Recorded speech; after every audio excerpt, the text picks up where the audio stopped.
Crypto Recap, Zone Bourse, Laurent Pignot.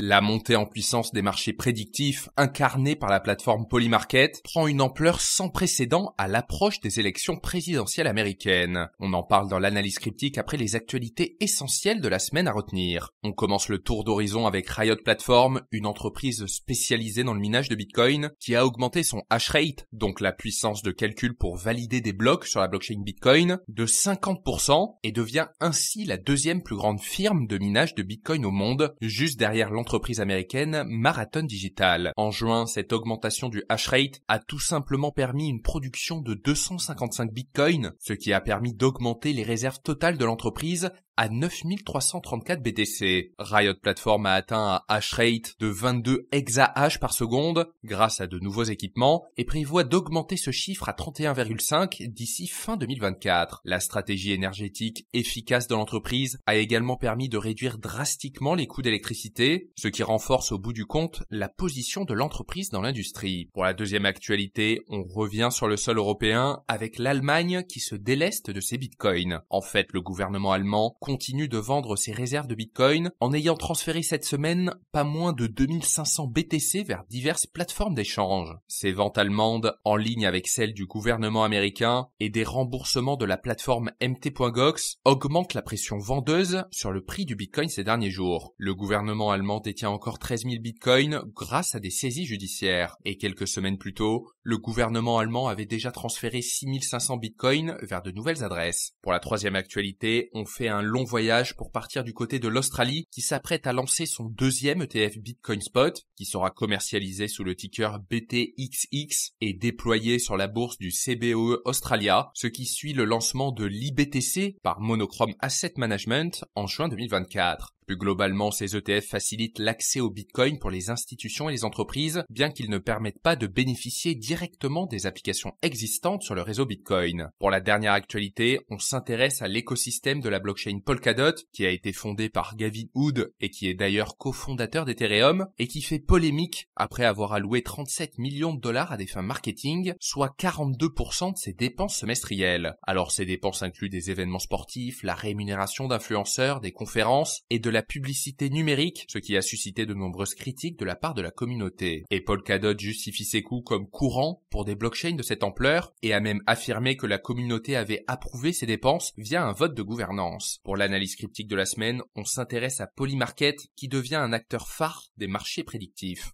Alors début juin, nous avions déjà exploré la montée en puissance des marchés prédictifs, mais seulement un mois plus tard, donc début juillet, Polymarket bat tous les records. En fait, la valeur totale bloquée dans les contrats de la plateforme a grimpé à 48 millions de dollars et les volumes mensuels atteignent les 111,5 millions de dollars en juin. Et en l'espace d'un an seulement, la valeur totale bloquée dans les contrats de la plateforme a été multipliée par 8,2 et le volume mensuel a été multiplié par 17,98. Alors comment cela s'est-il produit? Eh bien tout tient à la politique américaine. En fait, parmi les 12 marchés actuels mis en évidence sur la page d'accueil de Polymarket, 11 tourne autour de l'élection présidentielle américaine. Et les utilisateurs de Polymarket ne font pas la queue pour spéculer sur le prochain jeton crypto qui atteindra le premier milliard de dollars. Ils sont en fait massivement attirés par les paris qui portent sur le vainqueur de l'élection présidentielle de 2024. Dans les chiffres, le marché du vainqueur de l'élection présidentielle de cette année a capté 240,7 millions de dollars. Mais ce n'est pas tout.